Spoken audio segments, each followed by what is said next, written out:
माता का विवाह करने का कारण था तारकासुर का संहार करना।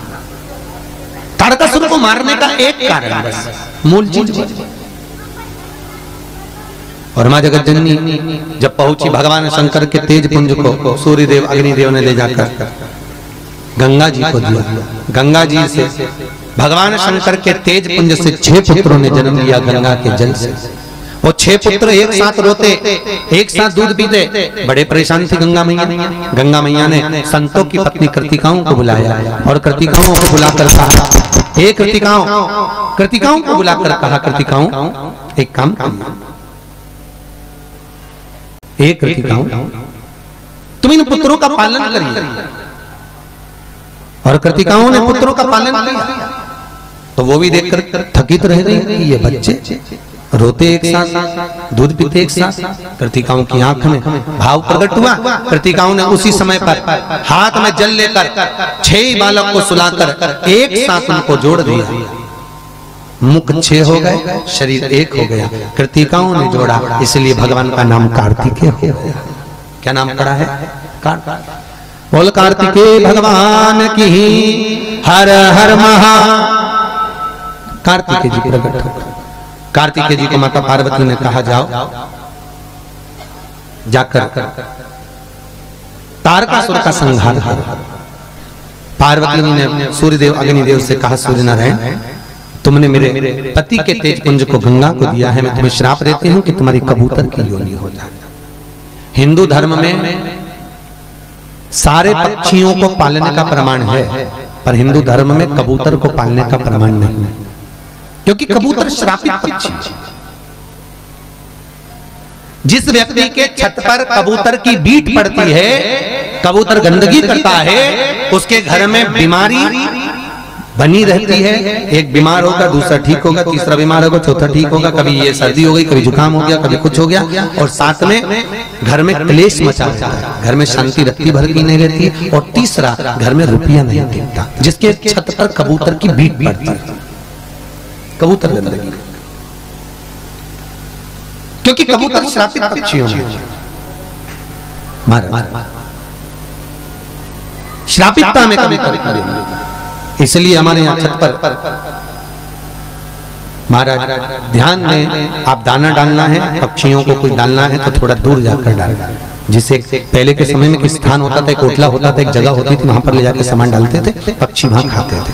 आजकल तो एक फैशन सा हो गया, अपनी छत पे भी डालो तो जी बाबा वो ठीक है, अपनी जगह पर आप करो सेवा, मना सेवा की मना नहीं, पर साथ में फिर इतना याद रखो कि अगर वो भोजन कर कर चले जाएं तो छत धोई, फिर पानी से उसको साफ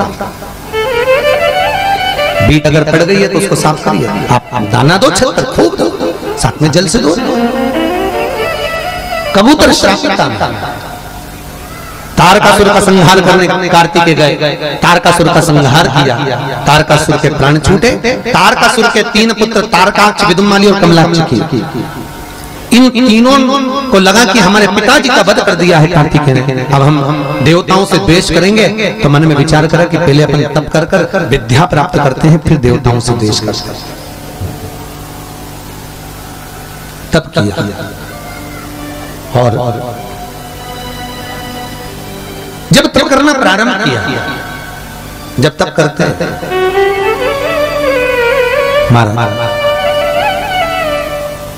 और तारकाक्ष, विदुमाली और कमलाक्ष की ने जैसे ही तप करा तो भगवान ब्रह्मा प्रकट हुए। मांगो तुम्हें क्या चाहिए, बोलिए तुम्हें क्या दे, क्या प्रदान करें तुमको, बोलिए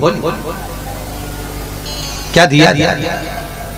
कहा महाराज यदि आप देना चाहते हैं तो निवेदन इतना सा है, अगर आप देना चाहते हैं तो हमारे को 3 पुरी का निर्माण कर दो, 3 अलग अलग महल बना दो, 3 अलग अलग पुरी, पुरी मतलब नगर, हमारे लिए 3 नगर बसा दो,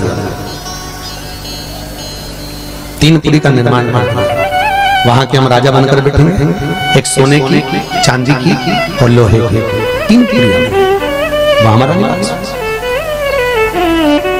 ठीक है, तथास्तु कहा।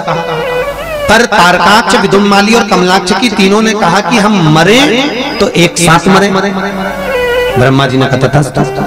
अब इन तीनों भाइयों ने बात कर ली कि अपन जिंदगी में कभी कहीं मिलेंगे ही नहीं, मिलेंगे नहीं तो मरेंगे ही, कभी मत मिलना एक दूसरे से, ठीक है? महाराज तीनों अलग अलग पुरी में रहने लगे। इन्होंने इतना उपद्रव मचाया, इतना उपद्रव मचाया कि सारे देवता परेशान हो गए।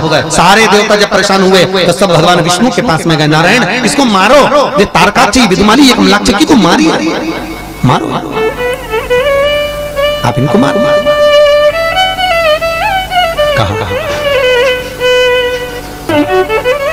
मार तो दे पर इसको हम नहीं मार सकते, अगर कोई मारेगा तो वो केवल शिव ही मार सकते हैं। शंकर भगवान के पास में जाकर निवेदन करा, इन तीनों को मारना है, तीनों आप कृपा करें। भगवान कहे ठीक है, पर एक शर्त है। क्या शर्त? इन तीनों को तो मैं मार सकता हूं, पर सारे देवताओं को पशु बनना पड़ेगा और मैं तुम्हारा पति बनूंगा। भगवान शंकर का एक नाम बनने जा रहा है, पशुपति नाम। क्या बनने जा रहा है? पशुपति नाम। 33 कोटि देवताओं को पशु बनना है और हम उनके पति। सारे देवता जितने भी थे सब पशु बन गए। भगवान ने कहा सब भागना, दौड़ना और भागते दौड़ते हुए प्रवेश करना। इन तीनों को अपने अपने नगर से बाहर निकालना। जब नगर से बाहर निकालोगे, इकट्ठे होंगे, मैं इनके प्राणों को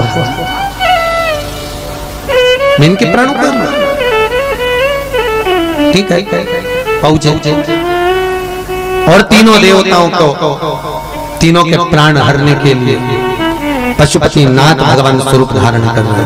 सारे देवता एकत्रित हो गए, सब पशु बनकर भागे हैं महाराज। और पशु बनकर जब भागे, तारकाक्ष विदुमाली कमलाक्षी की सबके नगर में प्रवेश कर एक जगह पर एकत्रित करा, एक जगह पर और एक जगह पर इकट्ठा कर भगवान ने उसी समय पर नंदी का रूप रखकर, बड़े नंदी का स्वरूप धारण कर भगवान गए और जाकर तारकाक्ष विदुमाली को जैसी सींग से मारा, इतने में कमलाक्षी की पीछे से निकला, उसने तलवार लेकर भगवान का सिर काटा और भगवान का सिर कटा हुआ सिर नेपाल में जाकर गिरा। तो भगवान का नाम हो गया पशुपति नाथ। क्या नाम पड़ गया? पशुपति नाथ।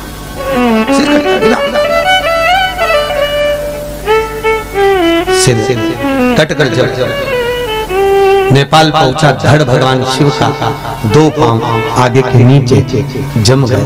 जमते ही भगवान का धड़ नीचे पड़ गया तो भगवान केदारेश्वर के रूप में विराजमान हो गए। किस रूप में विराजमान हुए?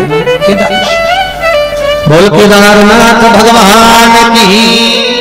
भगवान केदारेश्वर के रूप में विराजमान।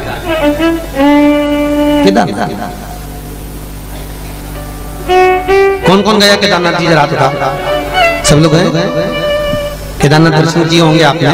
केदारनाथ जी में जो शिवलिंग है, अगर आप उसको देखेंगे तो कोई बेल होता है ना, नंदी का कोई शीश नहीं होता, पीछे का भाग उसका जमा हुआ है और ऊपर नंदी के कैसा भाग होता है। केदारनाथ जी का जो स्वरूप है वो उसी स्वरूप, इसी केदारनाथ। तो केदारेश्वर के रूप में भगवान विराजमान। पर भगवान को लग रहा यदि ये आज नहीं मरे कभी नहीं मरे। भगवान शंकर अपने असली स्वरूप में प्रकट हुए उसी केदारनाथ के शिविर में और प्रकट होकर त्रिशूल हाथ में लेकर तारकाक्ष विदुमाली को मारा। कमलाक्षी फिर पीछे गया, भगवान ने पीछे का भाग जैसे कमलाक्षी को दिया, तीनों के प्राण छूट गए। देवताओं ने पुष्पों की वृष्टि कर दी, गंधर्व गान कर दी, अप्सरा नृत्य कर दी, चारों तरफ सुख समाहित हो गया। भगवान शिव केदारनाथ और पशुपतिनाथ के रूप में विराजमान हो गए। बोल पशुपतिनाथ भगवान की। हर हर। भगवान शंकर का एक स्वरूप विराजमान।